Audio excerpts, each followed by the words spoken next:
সাতজন মানুষ, একজন সাবেক প্রেসিডেন্ট, একজন পরমাণু শক্তি সংস্থার প্রধান, একজন অর্থনীতিবিদ আর কয়েকজন সাবেক পররাষ্ট্রমন্ত্রী। সবাই লড়ছেন পৃথিবীর সবচেয়ে ক্ষমতাহীন অথচ সবচাইতে গুরুত্বপূর্ণ একটা চাকরির জন্য, যে চাকরির নাম শুনলে মনে হবে বিশ্বের সবচেয়ে ক্ষমতাধর মানুষ, কিন্তু বাস্তবে যাকে 5টি দেশ যে কোনো মুহূর্তে ভেটো দিয়ে বাদ করে দিতে পারে। প্রিয় দর্শক, এই প্রতিবেদনে আমরা দেখব জাতিসংঘের 10ম মহাসচিব কে হতে পারেন, এই লড়াইয়ে কারা আছেন, কিভাবে একজন মহাসচিব নির্বাচিত হন, ডক্টর ইউনূসকে নিয়ে যে গুঞ্জন সেটির শেষ হয়নি এখনও, মহাসচিব হওয়ার সম্ভাবনা তার আসলে কতটুকুন। প্রিয় দর্শক, এই প্রতিবেদনের শেষে জানবেন ইতিহাস আসলে কি বলছে। শেষ মুহূর্তে একেবারে অচেনা কেউ কি চমকে দিতে পারেন?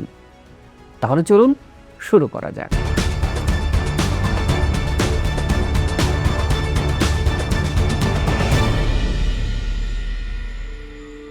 বর্তমান মহাসচিব অ্যান্তোনিও গুতেরেসের দ্বিতীয় ও শেষ মেয়াদ শেষ হচ্ছে এই বছরের 31 ডিসেম্বর। জাতিসংঘ সনদের 97 নম্বর অনুচ্ছেদ অনুযায়ী নতুন মহাসচিব নিয়োগ দেয় জেনারেল অ্যাসেম্বলি, কিন্তু শর্ত একটাই, আগে সুপারিশ আসতে হবে 15 সদস্যের সিকিউরিটি কাউন্সিল থেকে, আর সিকিউরিটি কাউন্সিলে অন্তত 9 জন সদস্যের সমর্থন লাগবে। সঙ্গে থাকতে হবে যুক্তরাষ্ট্র, রাশিয়া, চীন, ব্রিটেন আর ফ্রান্স, এই 5 স্থায়ী সদস্যের কারো ভেটো ছাড়া। মানে লড়াইটা শুধু জনপ্রিয়তারই নয়, এটা কূটনৈতিক একটা দাবার খেলা। কয়েকদিন আগে নিউ ইয়র্কের জাতিসংঘ সদর দপ্তরে জেনারেল অ্যাসেম্বলি হলে বসছিল এক অভূতপূর্ব আসর। UN town hall, the next secretary general. প্রায় 90 মিনিট ধরে 6 জন প্রার্থী মুখোমুখি হলেন কূটনীতিক, জাতিসংঘ কর্মী আর সুশীল সমাজের প্রতিনিধিদের প্রশ্নের। ব্লুমবার্গের সহায়তায় প্রচারিত এই বিতর্কে ছিলেন চিলির সাবেক প্রেসিডেন্ট মিশেল ব্যাচেলেট, ইকুয়েডরের সাবেক পররাষ্ট্রমন্ত্রী মারিয়া ফের্নান্দা এসপিনোসা, আন্তর্জাতিক পরমাণু শক্তি সংস্থা বা IAEA এর মহাপরিচালক আর্জেন্টিনার রাফাল গ্রোসি, জাতিসংঘের বাণিজ্য ও উন্নয়ন সংস্থা আংটাডের প্রথম নারী প্রধান, কোস্টারিকার অর্থনীতিবিদ রেবেকা গ্রিনস্প্যান, গায়ানার সাবেক পররাষ্ট্রমন্ত্রী ক্যারোলিন রদ্রিগেজ পার্কেট আর সেনেগালের সাবেক প্রেসিডেন্ট মাকি সাল। জেনারেল অ্যাসেম্বলির প্রেসিডেন্ট জেনারেল বেয়ারবক এই বিতর্কের বর্ণনা করেছিলেন সদস্য রাষ্ট্র আর সাধারণ মানুষের জন্য প্রার্থীদের যাচাই করার একটা গুরুত্বপূর্ণ সুযোগ হিসেবে। এই বিতর্ক হয়েছিল সিকিউরিটি কাউন্সিলের প্রথম আনুষ্ঠানিক ভোটের ঠিক 1 সপ্তাহ আগে। লক্ষ্য করার বিষয় হলো 6 জনের মধ্যে 5 জনেই লাতিন আমেরিকা ও ক্যারিবিয়ান অঞ্চলের প্রার্থী। এর পেছনে যুক্তি আছে। জাতিসংঘ অনানুষ্ঠানিকভাবে অঞ্চল ঘুরিয়ে মহাসচিব বাছাইয়ের একটা রীতি চালু আছে। আর গেল মেয়াদে ছিলেন ইউরোপের গুতেরেস, তার আগে আফ্রিকার বান কি মুন, এশিয়ার, তাই এবার লাতিন আমেরিকার পালা। এই যুক্তি বেশ জোরালো, কিন্তু সমস্যা হলো এই অঞ্চল থেকে এতজন প্রার্থী থাকায় ভোট ভাগ হয়ে যাওয়ার আশঙ্কা তৈরি হয়েছে। বিশ্লেষকদের অনেকেই মনে করছেন এই বিভাজনের সুযোগে সেনেগালের সাবেক প্রেসিডেন্ট মাকি সাল একটা বিকল্প প্রার্থী হিসেবে সামনে চলে আসতে পারেন। আর এর সঙ্গে যোগ হয়েছে যুক্তরাষ্ট্রের ট্রাম্প প্রশাসনের বহুপাক্ষিকতা নিয়ে সংশয়ী অবস্থান, অর্থাৎ শুরুতে যিনি এগিয়ে থাকবেন, শেষে যুক্তরাষ্ট্রের ভেটোতেই তিনি বাদ পড়তে পারেন।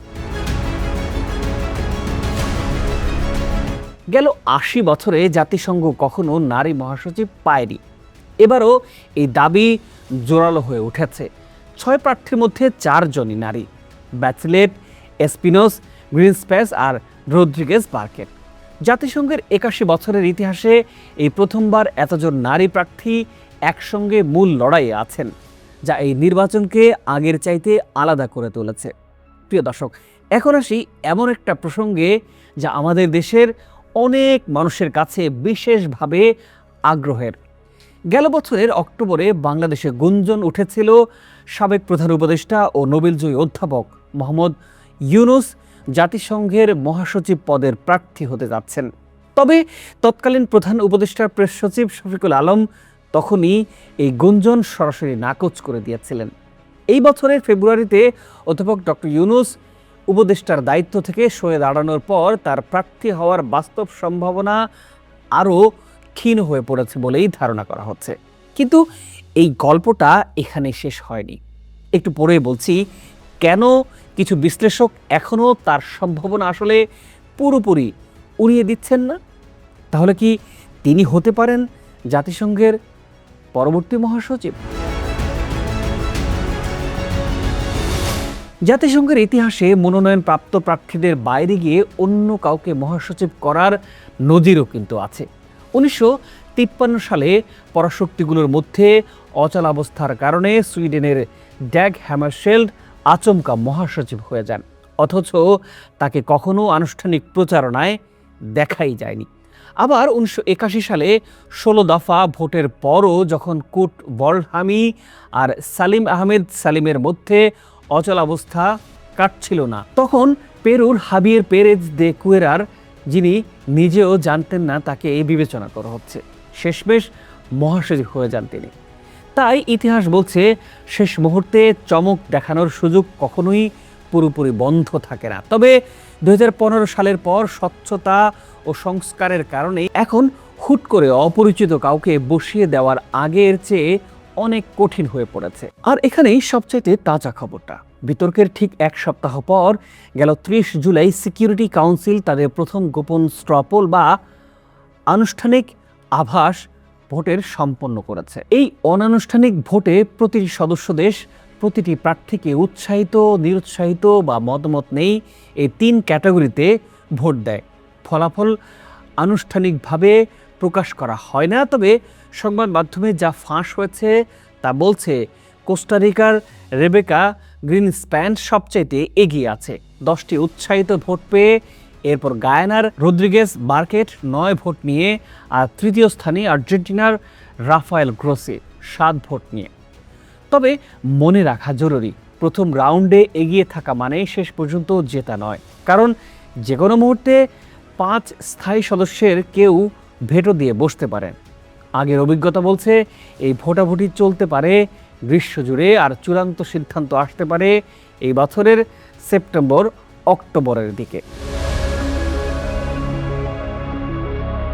তাহলে বুঝতে পাচ্ছেন 6 বা এখন 7 জন প্রার্থীর মধ্যে কেউই এখনও স্পষ্ট ফেভারিট নন। রেবেকা গ্রিনস্প্যান এগিয়ে আছেন ঠিকই, কিন্তু যুক্তরাষ্ট্রসহ 5 পরাশক্তির ভেটো এই দৌড়ে যে কোনো মুহূর্তে সমীকরণটা পাল্টে দিতে পারে। আর ইতিহাস তো বলেই দিচ্ছে শেষ মুহূর্তে চমক দেওয়ার দরজা কখনো পুরোপুরি বন্ধ হয় না। প্রিয় দর্শক, আপনার কি মনে হয় এবার কে হতে পারেন জাতিসংঘের 10ম মহাসচিব? আপনার মতামত জানাতে পারেন কমেন্ট করে। আর এই ধরনের আন্তর্জাতিক রাজনীতি বিশ্লেষণ নিয়মিত পেতে আমাদের এই চ্যানেলটা সাবস্ক্রাইব করে রাখতে পারেন। ভিডিওটিতে লাইক করতে ভুলবেন না। দেখা হবে পরের ভিডিওতে।